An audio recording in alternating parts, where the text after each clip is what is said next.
Bonjour à tous, bienvenue pour cette nouvelle émission de HP Hour. Je vous retrouve dans quelques instants avec Saturnin, Mondine et Claire pour ce nouveau numéro. Vous êtes prêts?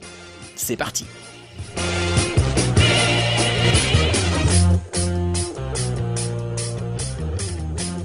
Bonjour à tous, ça y est, on vous retrouve un plateau avec mes amies chroniqueuses, car nous sommes le 8 mars et que c'est la journée de la femme. Oui, je sais, il y a Saturnin aussi avec nous.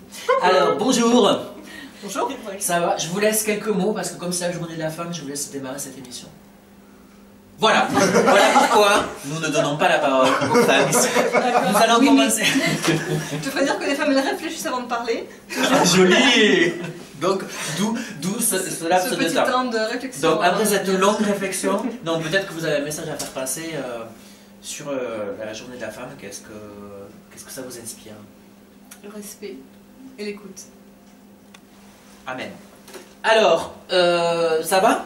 Saturnin, tu ne pas trop seul? Un peu, je me sens un peu seul, mais bon, elles ont une journée par an, on peut bien leur accorder ça, quoi. Ça va. D'accord. C'est ça, c'est pas faux. Ouais. Écoute, alors je te propose que l'on fasse le point avec toi sur l'actualité locale, mais pas n'importe laquelle, celle qui n'arrivera jamais, qui ne sera jamais dévoilée dans les grands JT, car c'est celle qui existe et qui n'existera jamais. Jingle.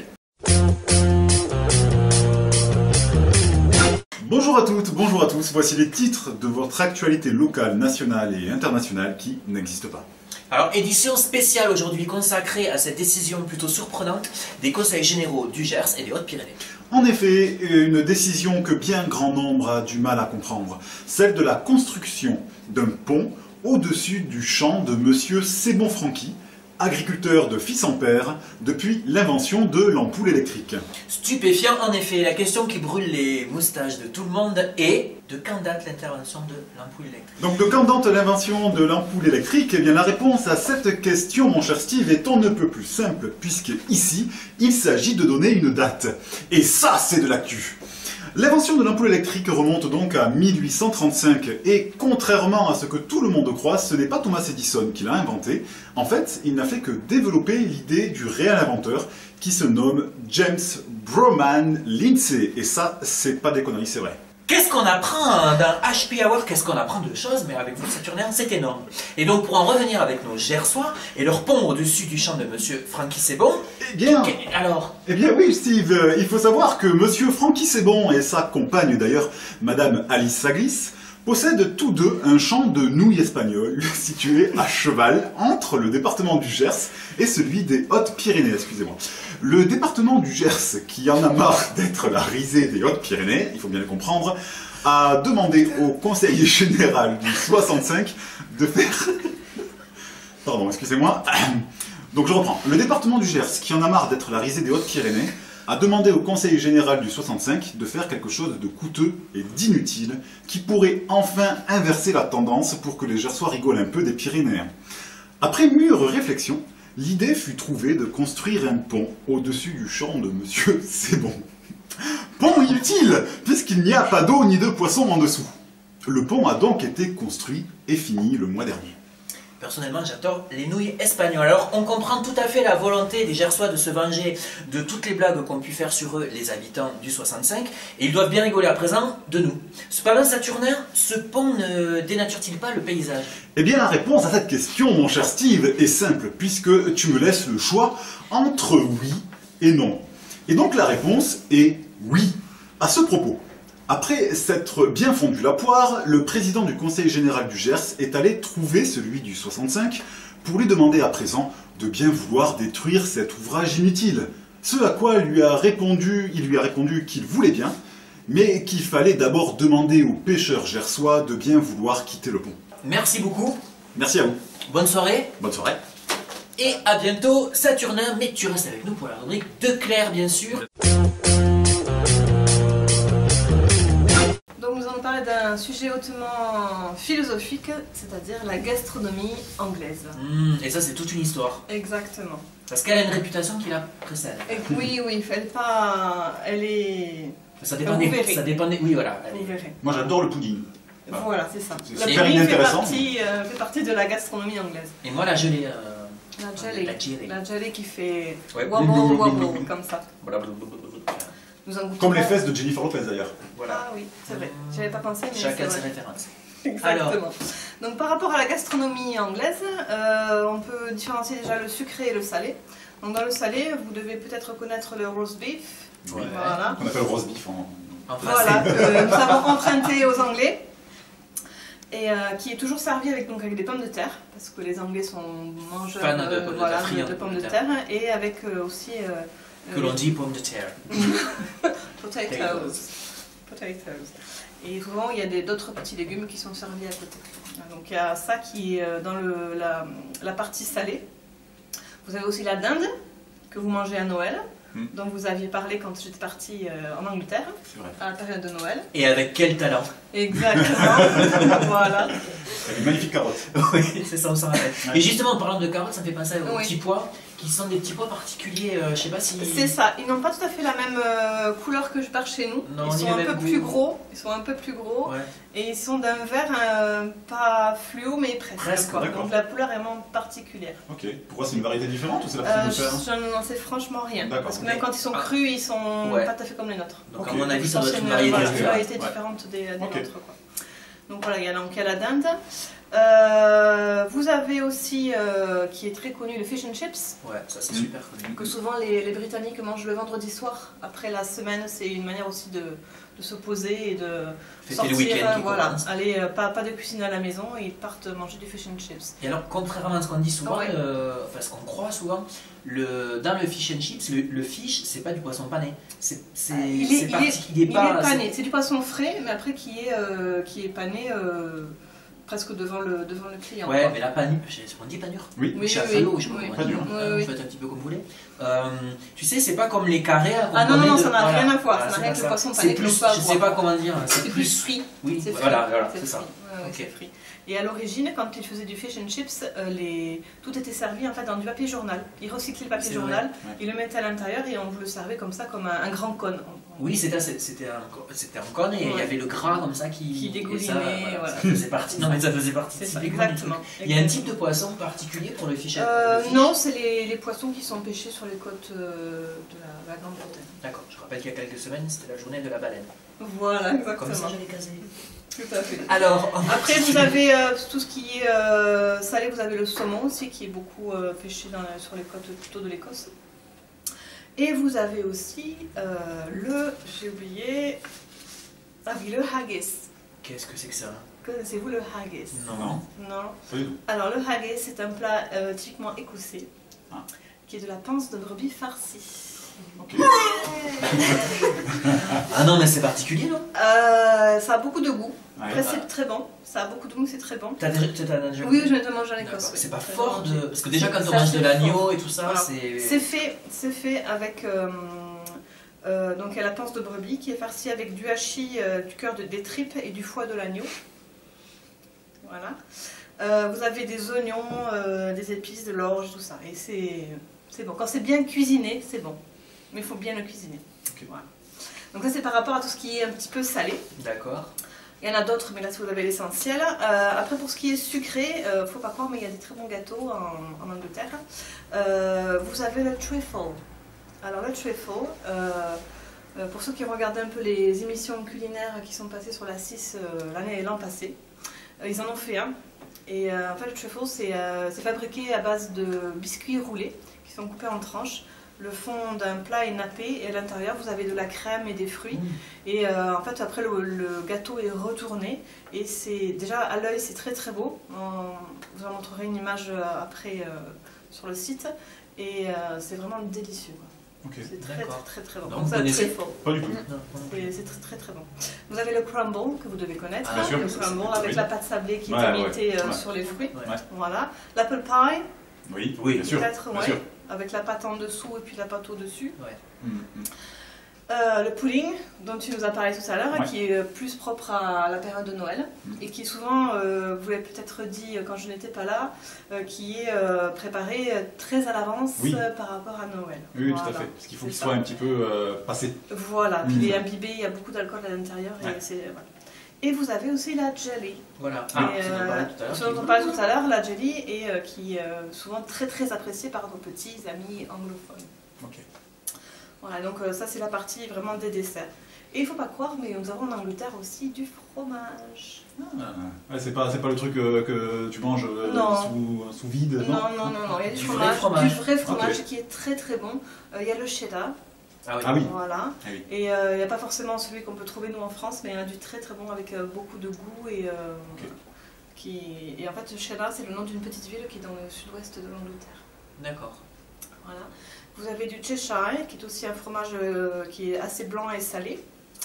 Et vous avez aussi le Stilton, qui est du fromage bleu, un peu comme notre bleu à nous.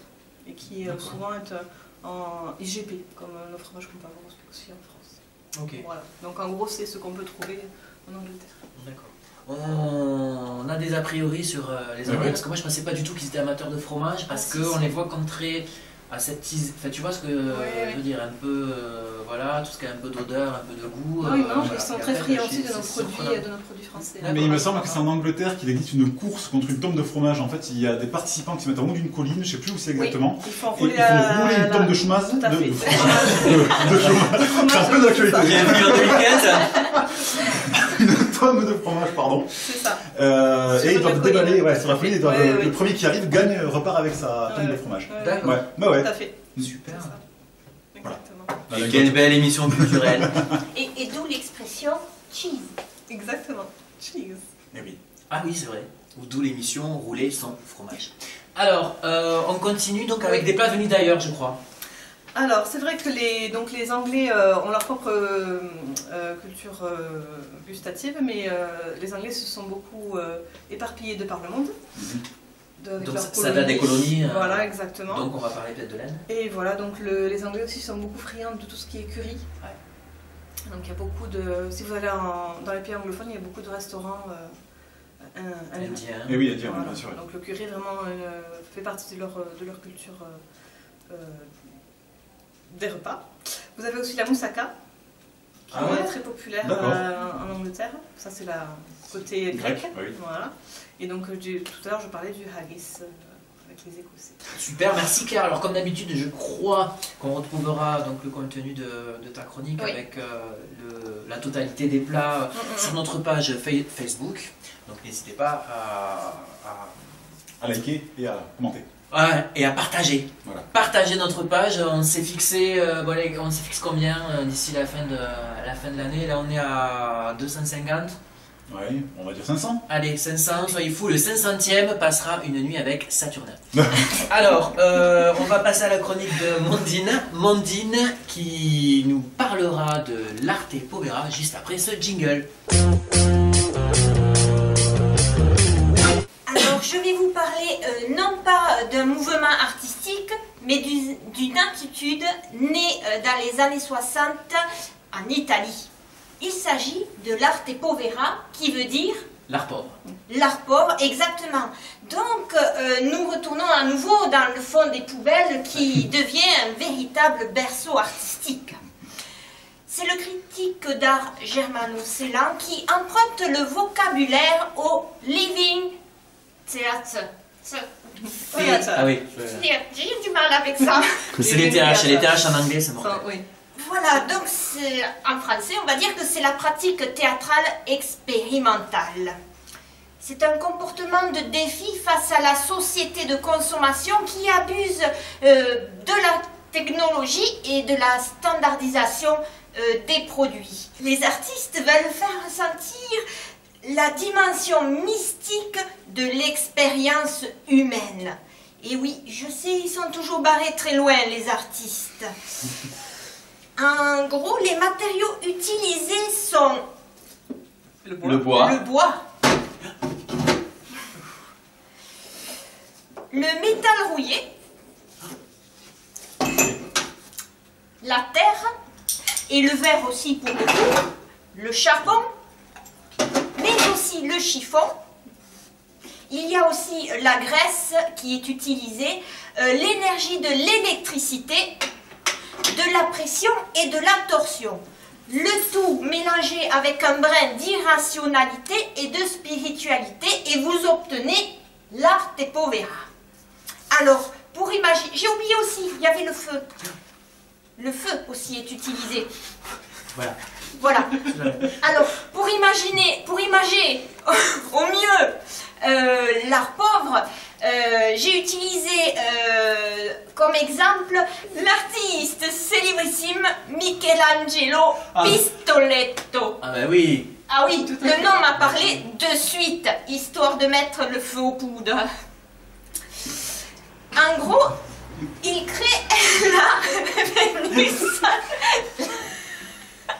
En gros, il crée la Vénus au chiffon en 1967. bravo. Démonstration. Démonstration. Donc, Alors, la Vénus. imaginez-vous, c'est une sculpture d'une Madone complètement nue. Alors là, il faut faire preuve d'imagination. Mais hein, non, non, d'habitude. non, C'est parti, c'est la journée de la femme. Go!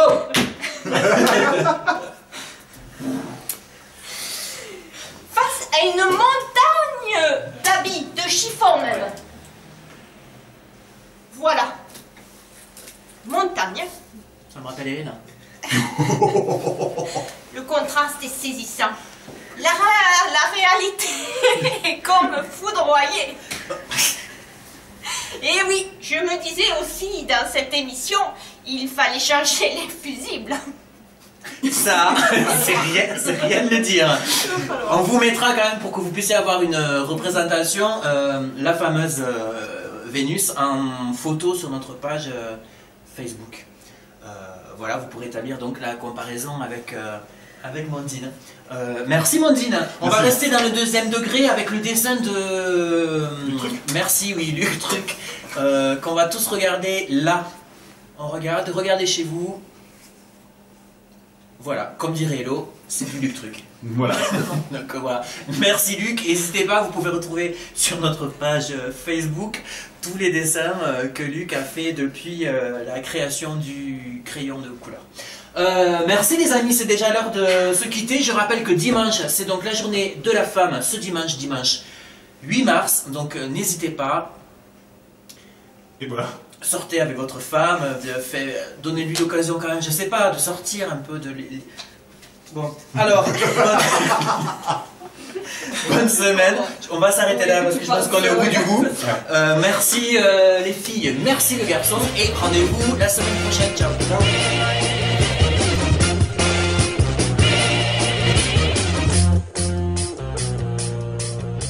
J'ai oublié toutes les journées, j'en ai d'autres. Voilà. Journée de la femme là. Là, il faut le dire, ouais. Ouais, journée de la femme. Ça sera dimanche. Et la journée de l'homme avec Ah, moi, je voulais le dire, là, j'ai mis un Facebook. C'est tous les jours alors. Hein. Oui, alors ça c'est pas vrai.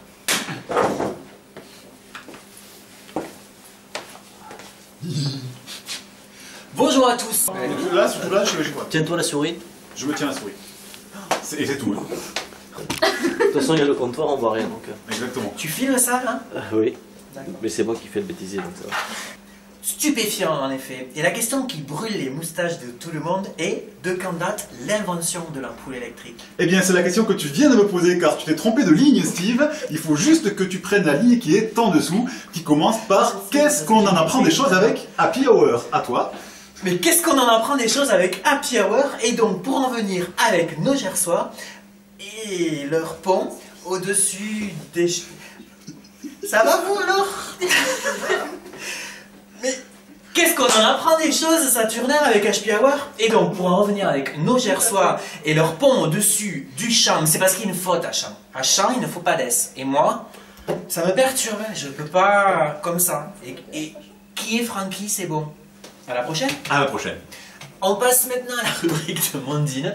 Alors Mondine, je vais te demander de te préparer psychologiquement puisqu'on va passer à la rubrique de Claire. Alors, ça va Claire? Très bien. Très De bien. quoi vas-tu nous parler aujourd'hui? Juste après le jingle. C'est ça, on est hein? Alors, donc, c'est proche dans l'esprit du pop art, parce que je me rappelle que quand tu Oui, nous avais voilà, présenté le voilà, pop art, c'est- c'était aussi Tout en à fait, réaction à la... c'est dans la même période, voilà, c'est dans la même période, sauf que là ils utilisent plutôt, on va le voir de suite, je Des reviens... matériaux, oui, des matériaux. Voilà, des matériaux. Il m'a pété le truc. Ah ben ouais. Moi j'ai des questions, moi. L'artiste célébrissime Tellement célèbre que... C'est ça. Il est tellement célèbre que je m'en souviens plus, mais bon.